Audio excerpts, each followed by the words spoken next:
श्लोक 37।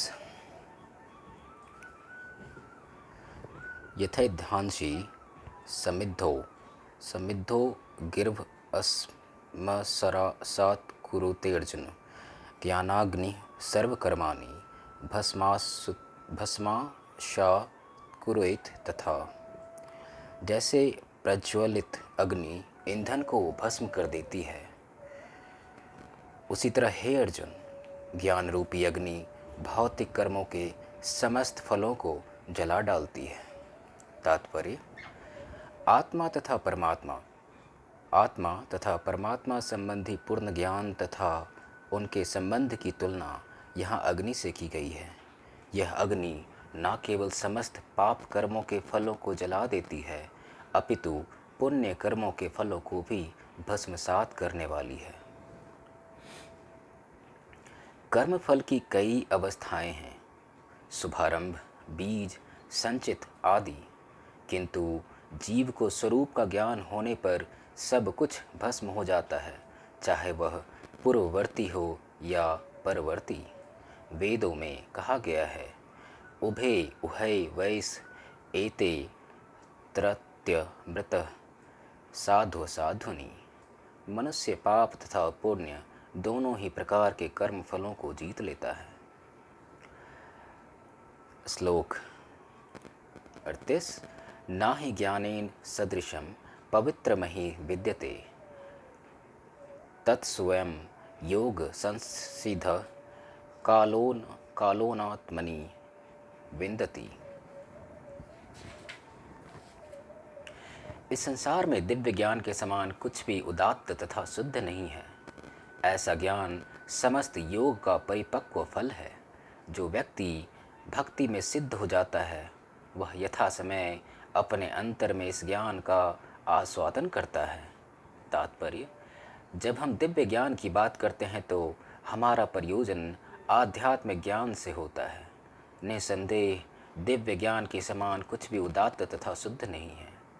अज्ञान ही हमारे बंधन का कारण है और ज्ञान हमारी मुक्ति है। ज्ञान हमारी मुक्ति का, यह ज्ञान भक्ति का परिपक्व फल है। जब कोई दिव्य ज्ञान की अवस्था प्राप्त कर लेता है तो उसे अन्यत्र शांति खोजने की आवश्यकता नहीं रहती, क्योंकि वह मन ही मन शांति का आनंद लेता रहता है। दूसरे शब्दों में, ज्ञान तथा शांति का पर्यवसान कृष्ण भावनामृत में होता है। भगवद गीता के संदेश की यही चरण परिणति है। श्लोक 39। श्रद्धा वाम ललभते ज्ञानम तत्परः संयन्तेन्द्रिय ज्ञानम लब्ध्वा पराम शांति मचिरेणाधिगच्छति। जो श्रद्धालु दिव्य ज्ञान में समर्पित है और जिसने इंद्रियों को वश में कर लिया है, वह इस ज्ञान को प्राप्त करने का अधिकारी है और इसे प्राप्त करते ही वह तुरंत आध्यात्मिक शांति को प्राप्त होता है। तात्पर्य: श्री कृष्ण में दृढ़ विश्वास रखने वाला व्यक्ति ही इस तरह का कृष्ण भावना भवित ज्ञान प्राप्त कर सकता है। वही पुरुष श्रद्धावान कहलाता है जो यह सोचता है कि कृष्ण भावना भवित होकर कर्म करने से वह परम सिद्धि प्राप्त कर सकता है। यह श्रद्धा भक्ति के द्वारा तथा हरे कृष्ण कृष्ण कृष्ण हरे हरे हरे राम राम राम हरे हरे मंत्र के जाप के द्वारा प्राप्त की जाती है, क्योंकि इससे हृदय की सारी भौतिक मलिनता दूर हो जाती है। इसके अतिरिक्त मनुष्य को चाहिए कि अपनी इंद्रियों पर संयम रखे। जो व्यक्ति कृष्ण के प्रति श्रद्धावान है और जो इंद्रियों को संयमित रखता है, वह शीघ्र ही कृष्ण भावनामृत के ज्ञान में पूर्णता प्राप्त कर लेता है। श्लोक 40। अज्ञश्च श्रद्धानश्च संयस्तात्मा विनश्यति नायं लोकोऽस्ति न परो न सुखम संशयात्मनः। किंतु जो अज्ञानी तथा श्रद्धाविहीन व्यक्ति शास्त्रों में संदेह करते हैं, वे भगवत भावनामृत नहीं प्राप्त करते, अपितु नीचे गिर जाते हैं।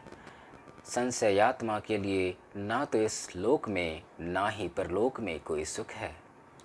तात्पर्य: भगवत गीता सभी प्रामाणिक एवं मान्य शास्त्रों में सर्वोत्तम है।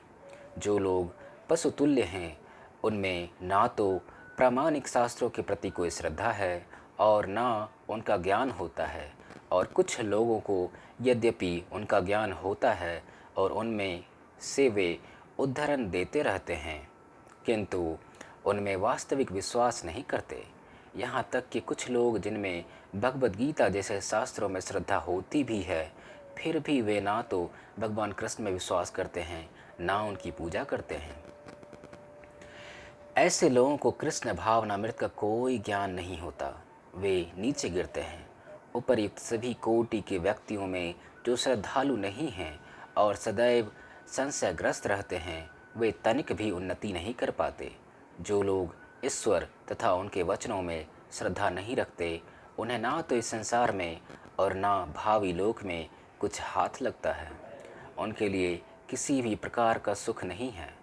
अतः मनुष्य को चाहिए कि श्रद्धा भाव से शास्त्रों के सिद्धांतों का पालन करे और ज्ञान प्राप्त करे। इसी ज्ञान से मनुष्य आध्यात्मिक अनुभूति के दिव्य पद तक पहुंच सकता है। दूसरे शब्दों में, आध्यात्मिक उत्थान में संशयग्रस्त मनुष्यों को कोई स्थान नहीं मिलता। अतः मनुष्य को चाहिए कि परंपरा से चले आ रहे महान आचार्यों के पद चिन्हों का अनुसरण करे और सफलता प्राप्त करे। श्लोक 41। योग संन्यस्त कर्माणं ज्ञान संच्छिन्न संशयम् आत्मवंतम न कर्माणि निबंधन्ति धनंजय। जो व्यक्ति अपने कर्म फलों का परित्याग करते हुए भक्ति करता है और जिसके संशय दिव्य ज्ञान द्वारा विनष्ट हो जाते हैं, वही वास्तव में आत्मपरायण है। हे धनंजय, वह कर्मों के बंधन से नहीं बनता। तात्पर्य: जो मनुष्य भगवद गीता की शिक्षा का उसी रूप में पालन करता है जिस रूप में भगवान श्री कृष्ण ने दी थी, वह दिव्य ज्ञान की कृपा से समस्त संशयों से मुक्त हो जाता है। पूर्णतः कृष्ण भावना भवित होने के कारण उसे श्री भगवान के अंश रूप में अपने स्वरूप का ज्ञान पहले ही हो जाता है। अतएव निसंदेह वह कर्म बंधन से मुक्त है। श्लोक 42। तस्मात् ज्ञान संभुतम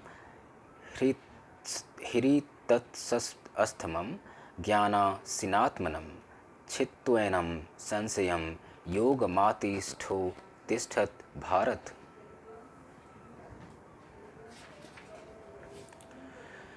अतएव तुम्हारे हृदय में अज्ञान के कारण जो संशय उठे हैं, उन्हें ज्ञान रूपी शस्त्र से काट डालो।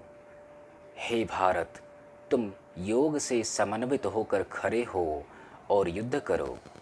तात्पर्य: इस अध्याय में जिस योग पद्धति का उपदेश हुआ है वह सनातन योग कहलाती है।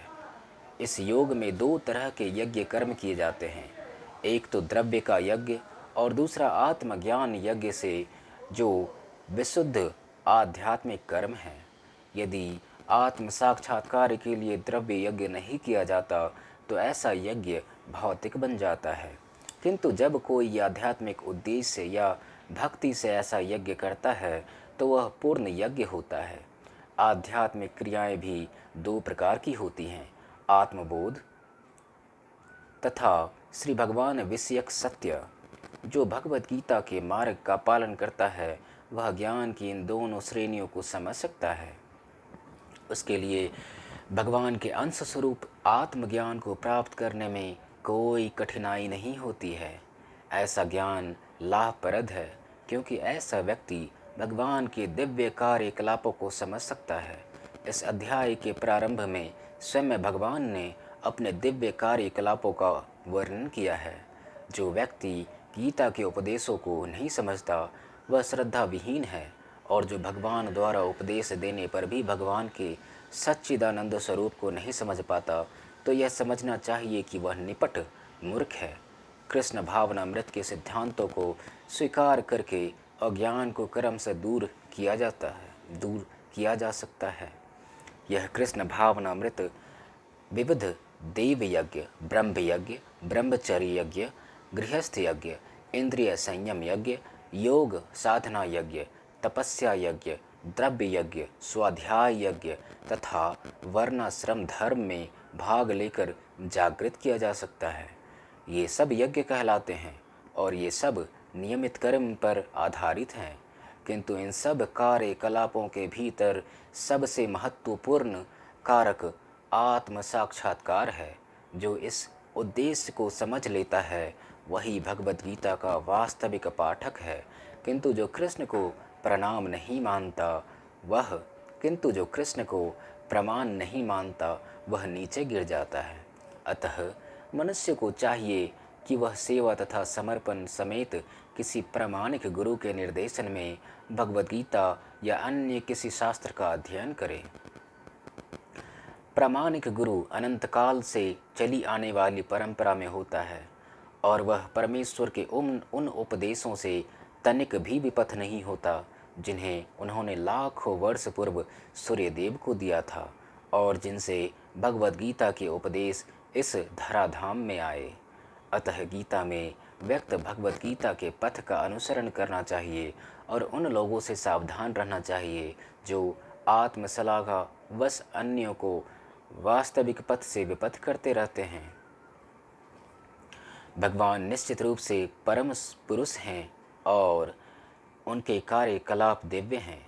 जो इसे समझता है वह भगवद गीता का अध्ययन शुभारंभ करते ही मुक्त हो जाता है। इस प्रकार श्रीमद् भगवद गीता के चतुर्थ अध्याय दिव्य ज्ञान का भक्ति वेदांत तात्पर्य पूर्ण हुआ।